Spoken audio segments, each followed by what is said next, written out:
Assalamualaikum warahmatullahi wabarakatuh. Selamat bertemu kembali dengan mata pelajaran Seni Budaya kelas 9 semester 1. Pada pertemuan kali ini kita akan membahas materi tentang seni patung. Untuk mengawali kegiatan pada pertemuan kali ini, marilah kita berdoa bersama terlebih dahulu. Semoga apa yang kita lakukan pada hari ini membawa manfaat untuk kita semuanya. Amin. Berdoa, mulai.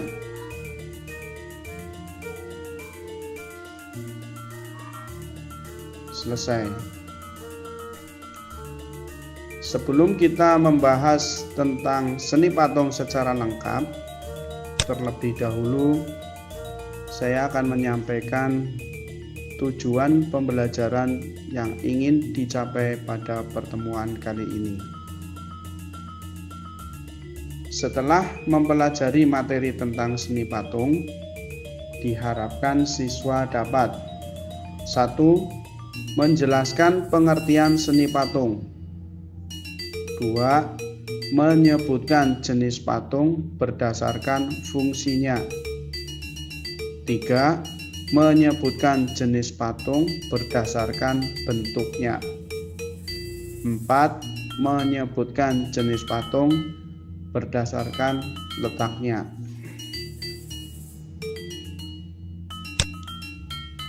Materi yang pertama adalah tentang pengertian patung. Patung merupakan salah satu karya seni rupa 3 dimensi, sebab patung memiliki ukuran panjang, lebar, dan tinggi atau volume, serta dapat dinikmati dari segala arah.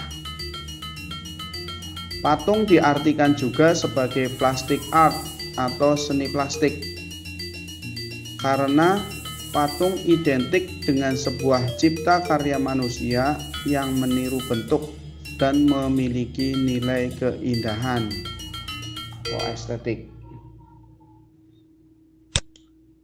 Kemudian ada beberapa pendapat tentang seni patung. Yang pertama adalah dari Mike Susanto. Seni patung adalah sebuah tipe karya 3 dimensi yang bentuknya dibuat dengan metode subtraktif atau aditif. Yang kedua, menurut Sunarso dan Suroto, seni patung adalah semua karya dalam bentuk meruang. Ketiga, menurut Kalian Sebesar Indonesia, patung adalah benda tiruan bentuk manusia dan hewan yang cara pembuatannya dengan dipahat. Yang keempat, menurut B.S. Myers, seni patung adalah karya 3 dimensi yang tidak terikat pada latar belakang apapun atau bidang manapun pada suatu bangunan. Ini adalah beberapa pendapat para tokoh.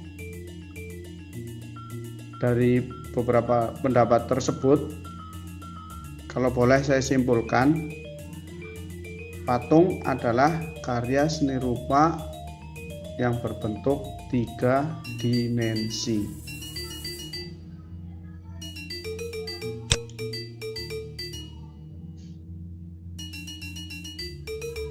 Yang kedua, kita akan bahas tentang fungsi patung. Fungsi patung dibedakan menjadi 3. 1. Fungsi personal, yaitu patung yang dibuat semata-mata untuk kepentingan personal atau pribadi, sebagai ekspresi perasaan dan ungkapan pribadi, termasuk untuk tujuan religi. Contohnya patung religi, dan patung ekspresi. Yang kedua, fungsi sosial, yaitu patung yang dibuat untuk memperingati suatu peristiwa yang bersejarah atau mengenang jasa seorang pahlawan besar dalam sebuah bangsa atau kelompok. Contohnya monumen, tugu pahlawan, tugu selamat datang, dan lain-lain. Ketiga, fungsi fisik, yaitu patung yang dibuat semata-mata untuk dinikmati keindahannya saja. Contoh, patung seni, patung-patung untuk menghiasi sebuah taman, sebagai dekorasi di sebuah gedung, dan memperindah sebuah konstruksi bangunan.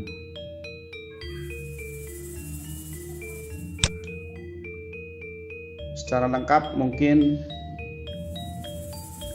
akan kita bahas satu-satu supaya kalian lebih jelas. Yang pertama adalah patung religi. Patung religi adalah patung yang dibuat untuk kepentingan keagamaan. Ini contohnya.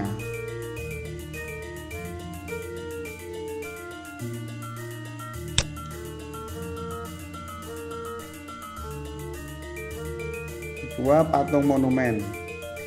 Patung yang dibuat untuk mengenang suatu peristiwa bersejarah, mengenang jasa pahlawan sebagai simbol atau ikon suatu daerah. Ini contoh patung pahlawan. Ini contoh monumen. Dan ini contoh patung untuk simbol atau ikon suatu daerah.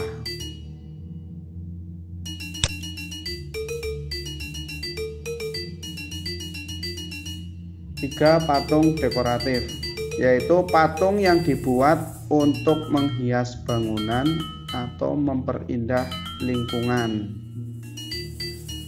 Biasanya terdapat di taman, sekitar taman, atau di depan bangunan.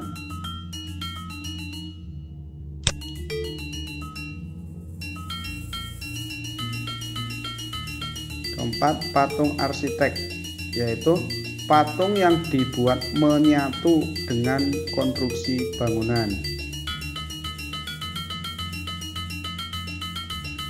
Ini contoh bangunan yang menyatu dengan patung, atau patung yang menyatu dengan bangunan.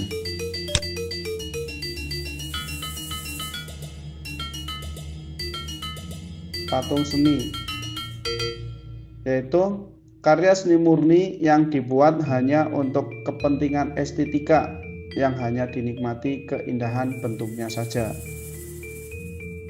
Ini contoh patung seni.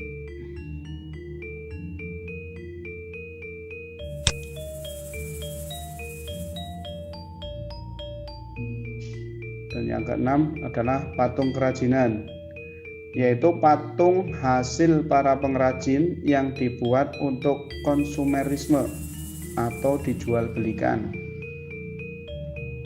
Ini ada dua contoh.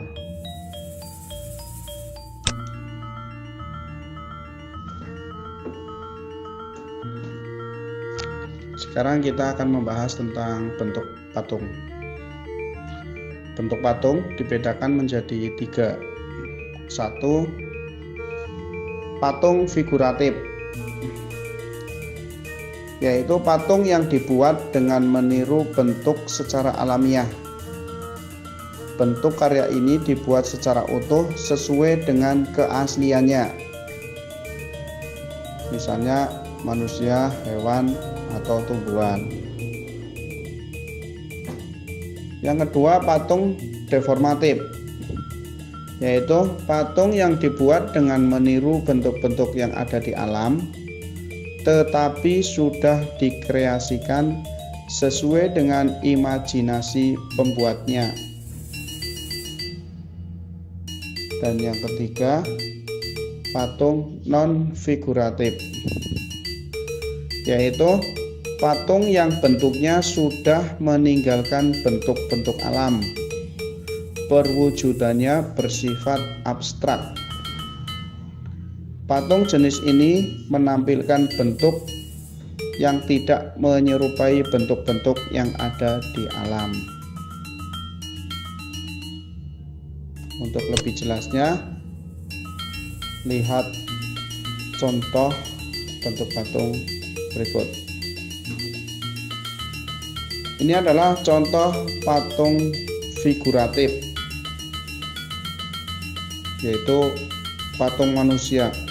Jelas bentuknya meniru bentuk manusia sesuai dengan bentuk aslinya. Yang kedua, contoh patung deformatif. Ini adalah bentuk manusia, patung manusia, tetapi sudah mengalami perubahan sesuai dengan imajinasi si pembuatnya. Dan yang ketiga, ini contoh patung non figuratif. Bentuknya tidak diketahui atau abstrak. Yang tahu maksud bentuk patung ini ya si pembuatnya sendiri.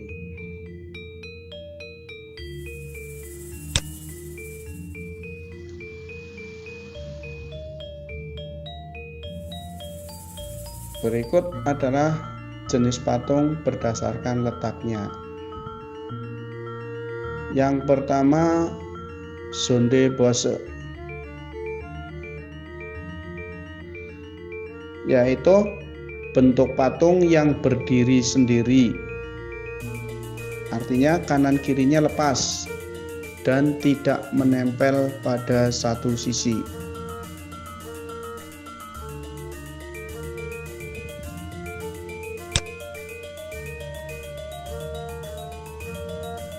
Yang kedua, relief. Relief adalah patung yang menempel pada dinding. Biasanya patung relief ini menceritakan adegan penting yang terdapat dalam suatu cerita.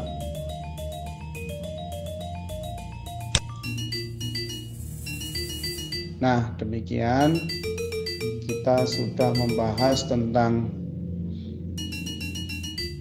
seni patung, mulai dari pengertian, bentuk, fungsi, dan jenis patung. Nah, sekarang untuk melengkapi kegiatan kali ini ada beberapa tugas yang harus dikerjakan. Seperti biasa, nanti jawaban dikirim lewat online. Jawablah pertanyaan ini dengan singkat. 1. Jelaskan mengapa patung dikategorikan dalam karya seni rupa 3 dimensi. 2. Jelaskan apa yang dimaksud patung berfungsi sosial. 3. Jelaskan perbedaan antara patung figuratif dan non-figuratif. 4.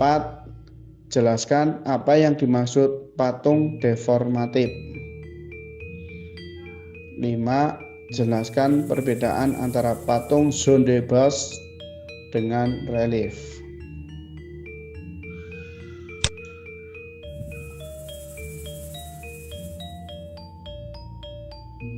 Ya, selamat mengerjakan dan terima kasih.